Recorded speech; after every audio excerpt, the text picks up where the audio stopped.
Монгол улсын ерөнхийлөг зөвсөлдөсний ерөнхий командлагч танаа аник өндөдгөн огтод төрийн өндөд харуул жигсэн өндөд харуулын дарга Ахмад Жаргал сайхны баяр зүг.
Зэвсэг түвшний ерөнхий командлагч Алтмаагийн Баттулга. Монгол улсын их хурлын гишүүн Жадамбагийн энх баяр. Монгол улсын эрхлэгчийн Батлан хамгаалах бодлого аюулгүйд хариуцсан зөвлөх дэслэгч генерал Даваа. Монгол улсын ерөнхийлөгчийн эдийн засаг аж үйлдвэрийн бодлогын асуудал хариуцсан зөвлөх Ноён Эрдэнэт. Монгол улсын Батлан хамгаалахын дэд сайд Дуландорч. Зэвсэгчний жанжин штабын даргын үүрэг гүйцэтгэгч 1-р ордогч дарга Хушууч генерал Сүхбат. Нийслэлийн засаг даргын орлогч Батбаясгалан. Батлан хамгаалах яамны төрийн нарийн бичгийн дарга бригадын генерал Батбаяд. Танд оролцогчдын Монгол их хорон дарга чөлөөнд байгаа Хушууч генерал Самбо. Эдгээр эрдэнэтэй зочид болон Монгол улсын зэвсэг хүчний генерал, офицер, алдагч.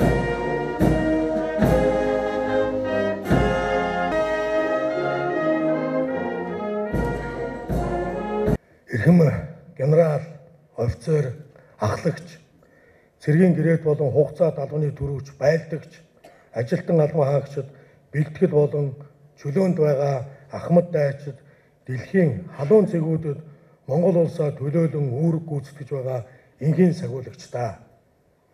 Монгол улсын нийт иргэдээ та бүхэнд Монгол цэргийн өдөр орчин цагийн зэвсэг түвшний 98 жилийн хойно баярын мэндийг дэвшүүлье.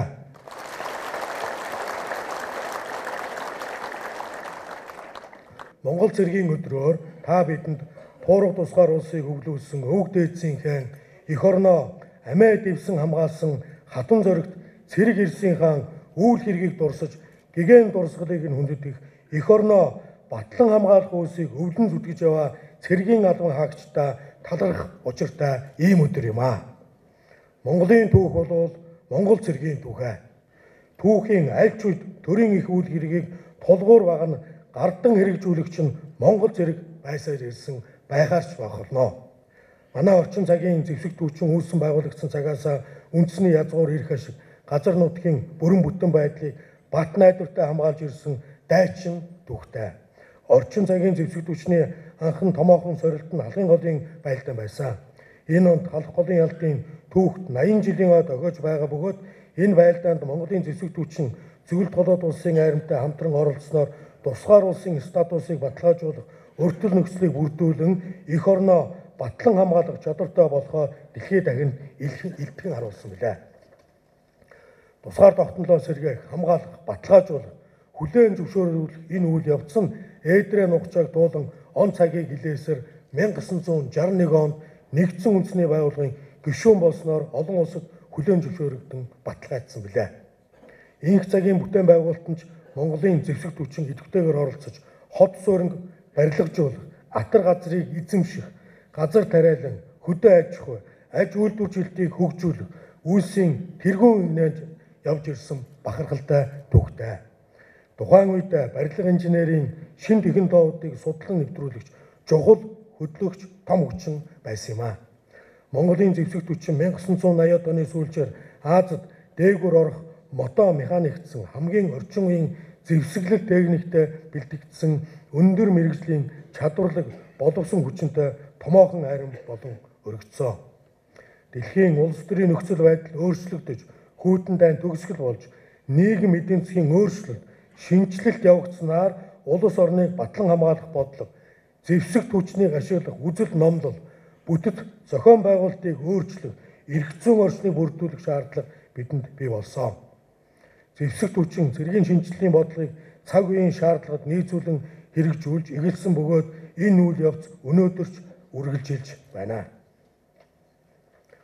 Монгол улсын батлан хамгаалах бодлогын үндэс баримт бичигт нийцүүлэн зэвсэг түвшний ерөнхий командлагчийн хуваар батлан хамгаалах тухай, зэвсэг түвшний тухай, цэргийн албаны тухай, цэргийн алба хаагчийн эрх зүйн байдлын тухай хуулиудыг санаачлан Монгол улсын хурлаар батлуулж өнөөдөр эдгээр батлан хамгаалах салбарын багц зөвлөлүүдийг амьдрал үйл ажиллагаанд хэрэгжүүлэх явц эрчтэйгээр өрнөж байна.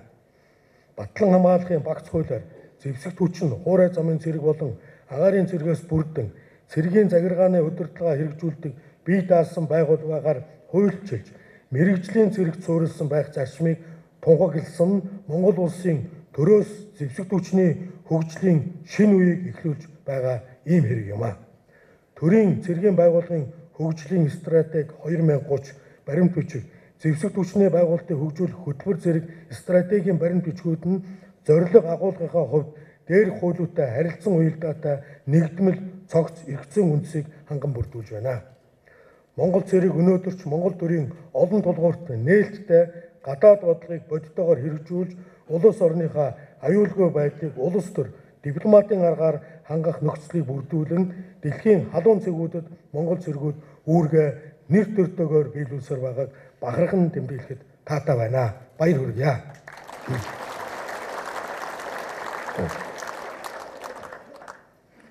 Манай зэвсэг түвшин энхийг дэмжих ажиллагаанд оролцсон 17 жилийн хугацаанд цэргийн зөвлөх, ажиглагч, холбогч, штабын офицерууд үүргээ амжилттай биелүүлж буй талаар хушууч генерал Сүхбат илтгэлтэй тодорхой дурдсан.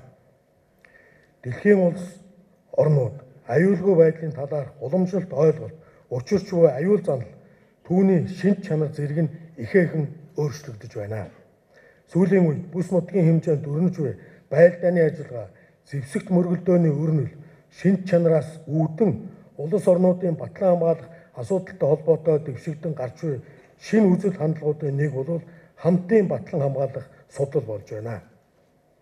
Дэлхийд дахин аливаа нэг улс дангаараа бие дааж өөрийнхөө аюулгүй байдлыг хангах, өөрийгөө батлан хамгаалах нь өрөөсгөл агаад сул талтай болох нь нэгэнт тодорхой болжээ.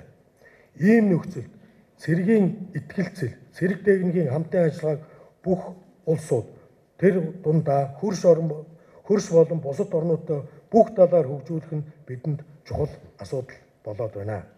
Энэ Монгол улсын батлан хамгаалах бодлогын үндсэнд хөрш орнуудтайгаа олон талт хамтын ажиллагаа хөгжүүлэх, бүс нутагт цэргийн итгэлцлийг бэхжүүлэх үйл явцад дэмжлэг үзүүлэх гэсэн заалтыг хэрэгжүүлэх чиглэл юм а.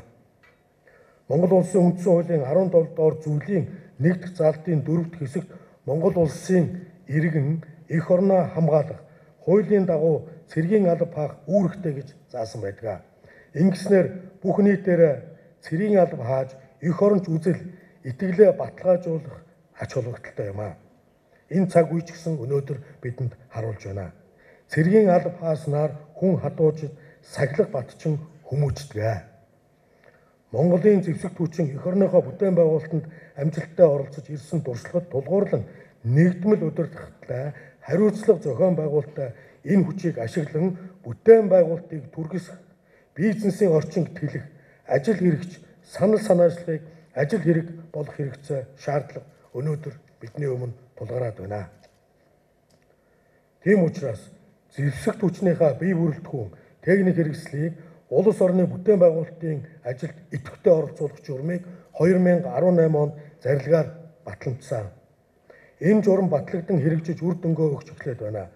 Монгол улс түүхэнд анх удаа газрын тосны боловсруулах үйлдвэртэй болох бүтээн байгуулалтын ажлыг Дорногов аймгийн Алтан ширээ цуманд мөн ойг цэвэрлэг, ойн санг хамгаалах, эрүүлжүүлэх, төлөв байдлыг сайжруулах ажлыг Төв аймгийн Мөнгөн борд сум энэ оны хавраас эхлүүлээд байна.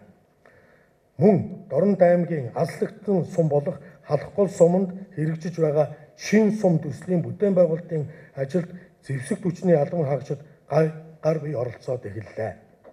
Эдгээр бүтээн байгуулалтын ажлуудыг эрчимжүүлэх үүрэг бүхий бүтээн байгуулалт барилга инженерийн бие даасан нэгж удахгүй бий болно. Харамсалтай бие бүрэлдэхүүний нийгмийн асуудлыг шийдвэрлэхэд бодиттой дэмжлэг болж буй хуулийн хүрээнд нэмэлт орлоготой болохоос гадна мэрэгжил эзэмшүүлснээр цэргийн албанаас чөлөөлөгчсөний дараа нийгмийн баталгаанд хангагдах эерэг үр дүнтэй энэ бодлогыг хэрэгжүүлэхэд улс төржилт, хоосон цэцэрлэгэл, эсэргүүцэл асар их саад учруулж байна. Хугацаа алдагдуулж байгааг та бүхэн илт харж байгаа баха. Тэр дундаа тус улс төрч гэх улсууд мөн улс төрд олон удаа сонгогдсон сайд дарга хийжсэн улсууд хүртэл эсэргүүцэж байгаа нь энд бидний харамсалтайгаар байдлыг төрүүлж байна. Хамтдаа бид зорьсон зорилттой хүрч бүтээн байгуулалтанд дөрвтэй улсынхаа бүтээн байгуулалтанд дөрвтэй хөв нэмэр оруулахаа нотлон харуулах өдөр ирнэ гэдэгт би итгэл дүүрэн байна. Та бүхэн дэмжээрэй. Монгол цэргийн баярын мэндийг та бүхэн дахин дэвшүүлж албаны өндөр амжилт, амьдралын сайн сайхан бүхнийг хүсэн өрөөё. Мөнх тэнгэрийн хүчин дор Монгол улс минь үрд мандан бадрах болтугай. Баярлалаа та.